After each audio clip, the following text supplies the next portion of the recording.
Sustainability has been a core focus of Signal this year, and I learned a lot from listening to Kathy Abusow, the President and CEO of Sustainable Forestry Initiative. So Kathy, the floor is yours. Thanks so much, John, and thanks so much to P&G for including me in this amazing opportunity to speak today. I'm calling in from the traditional unceded territory of the Algonquin Anishinaabe people. I'm here with you today because I love forests. In fact, they literally saved my life. My love for forests started as a child, but my appreciation for their life-saving qualities struck me as a young adult. During a thunderstorm in the middle of the night, lightning struck my home, just feet from my bed. I still remember the flash and the smell of that lightning strike. I still remember my shock the next day when the electrician surveyed the damage and said my husband should have been dead, that lightning should have jumped to our steel frame bed. But I knew why I didn't die. My father made that bed. He was a carpenter. That bed was made of wood. It saved my life. Today, I still love forests, and forests are my life work. I am President and CEO of the Sustainable Forestry Initiative, and SFI's mission is to advance sustainability through forest-focused collaborations. We're an independent, nonprofit, charitable organization that sets sustainable forest management standards, promotes responsible procurement, advances conservation collaboration, community engagement, and we help a diversity of youth engage in forest literacy and skills to pursue green jobs through Project Learning Tree. In other words, we're focused on making better choices for people and the planet. So I've dedicated my entire career to forests, so you might think to call me a tree hugger, but in fact, I'm a forest hugger. A tree hugger generally doesn't want to see a tree harvested, whereas a forest hugger sees trees being harvested as just part of a larger set of life-saving and life-sustaining values.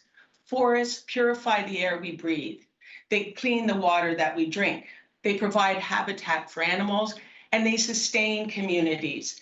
They provide products from a renewable resource for a circular economy.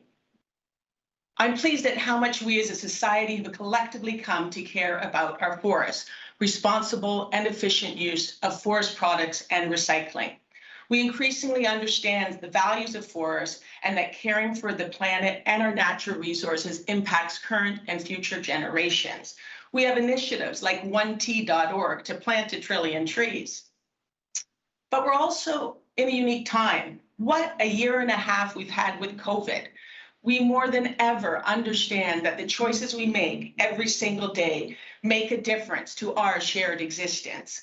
We better understand the notion of belonging together on a shared planet with finite resources.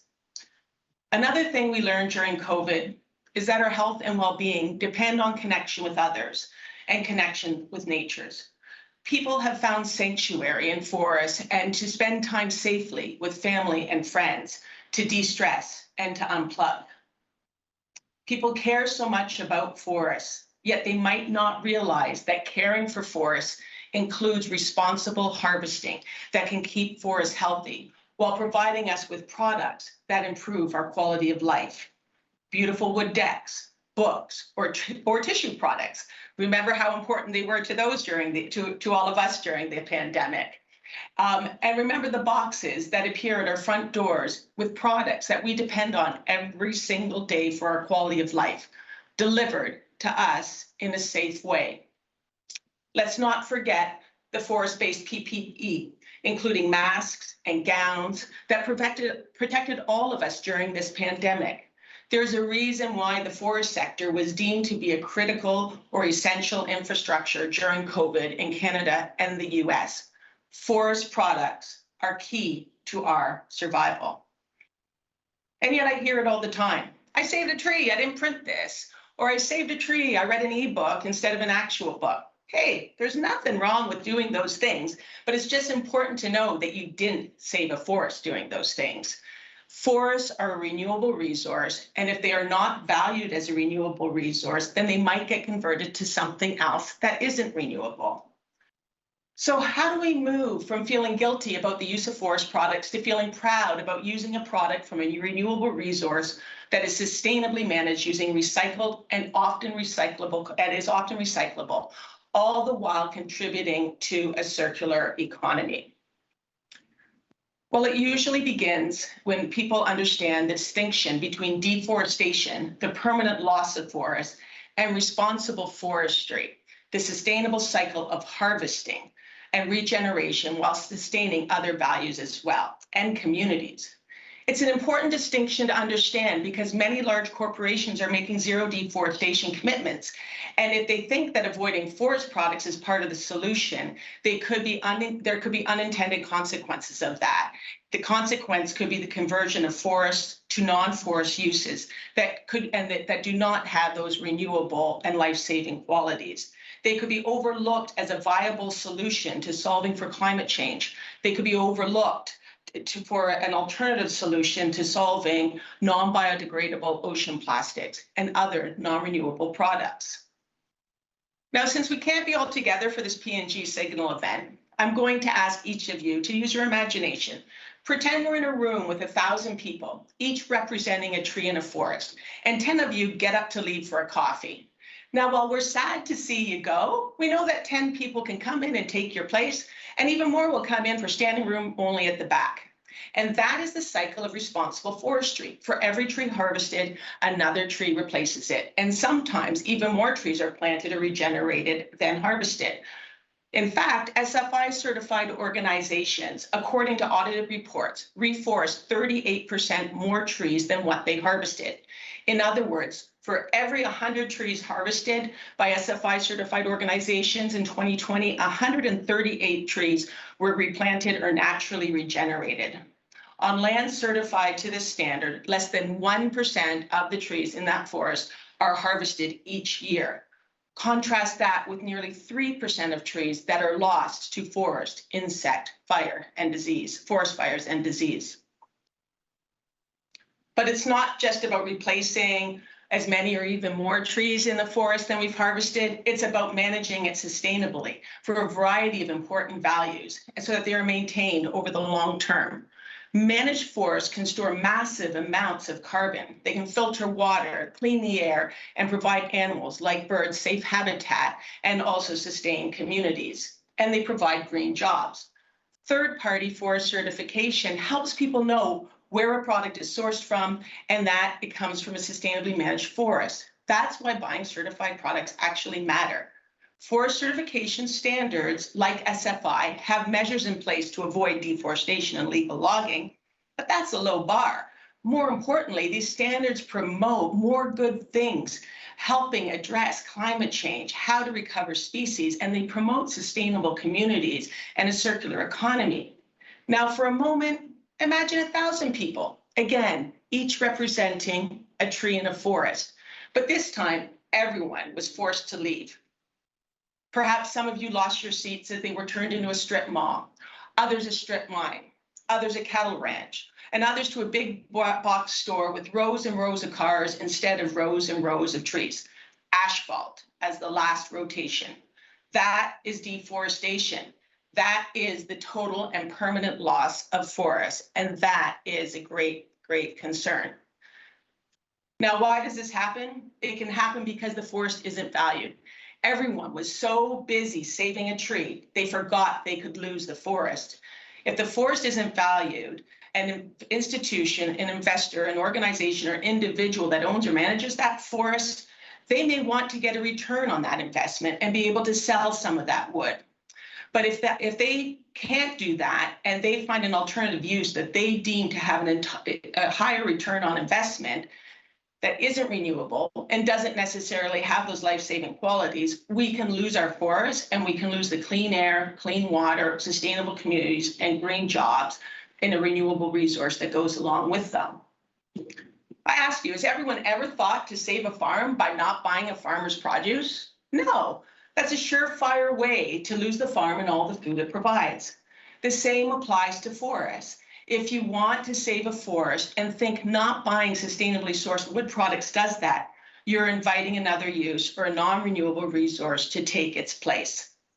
While we all hope for robust ecosystem services markets to provide additional forms of revenue for forest owners, that isn't nearly enough revenue to sustain a forest. Not to mention harvesting forests, keeping forests thriving and healthy. That has many other benefits, like reducing the likelihood of catastrophic wildfire, insect, and disease infestation. Harvesting forests and ultimately managing them sustainably is a solution to climate change. That's why in the last revision to our SFI standards, we have indicated climate smart forestry objectives. I remember years ago listening to Richard Branson, CEO of Virgin at Fortune Brainstorm Green, and he said, I'm going to give $25 million to the individual organization that develops this huge carbon sucking machine and takes all of that carbon out of the atmosphere.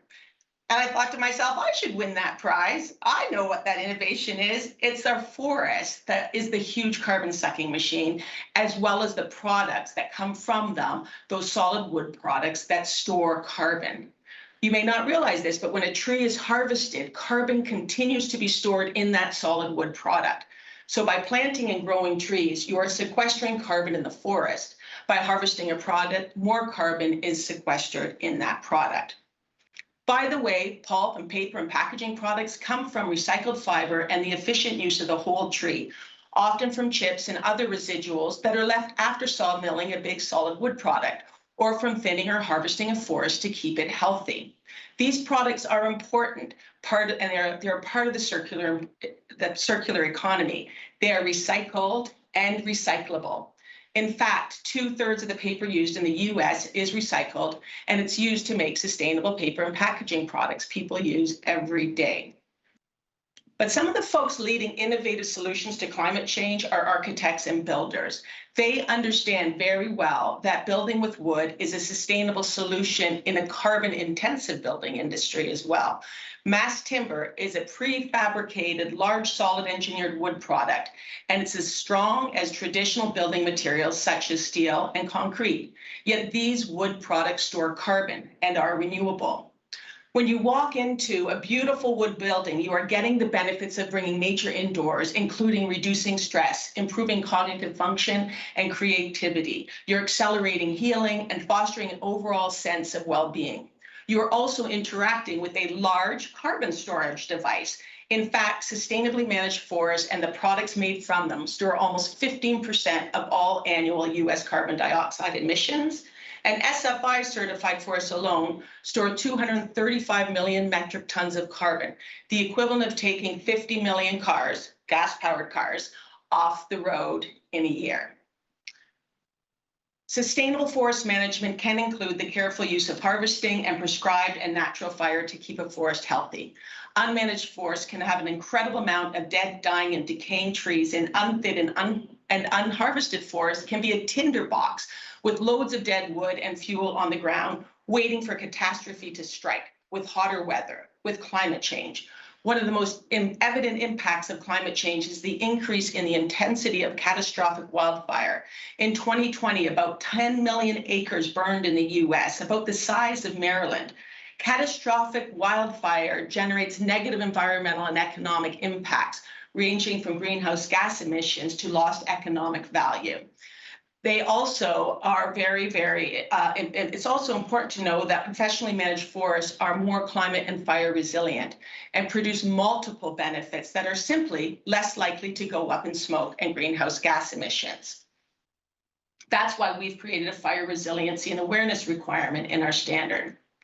Forest fires also negatively affect water quality. Sustainably managed forests also maintain and purify our clean water sources. If we took all of the streams on SFI certified lands in the United States, they could wrap around the earth 10 times.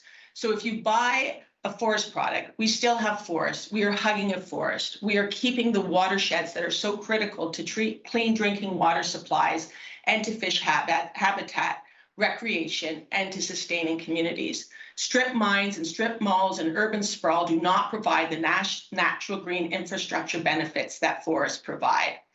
What you buy and sell matters, and it's not just the Sustainable Forestry Initiative that does great work. There are many other forest certification standards around the world, like PFC, SFI, and the Forest Stewardship Council. By looking for a label that says a forest product is certified, you are choosing products from a responsibly managed forest. It's a precious gift. So by looking for a forest certification label, you know you're making a sound choice. Just don't forget to reuse and recycle. Saying yes to well-managed forests and the products derived from them means you are making better choices for people on the planet. You are a forest hugger. Thank you.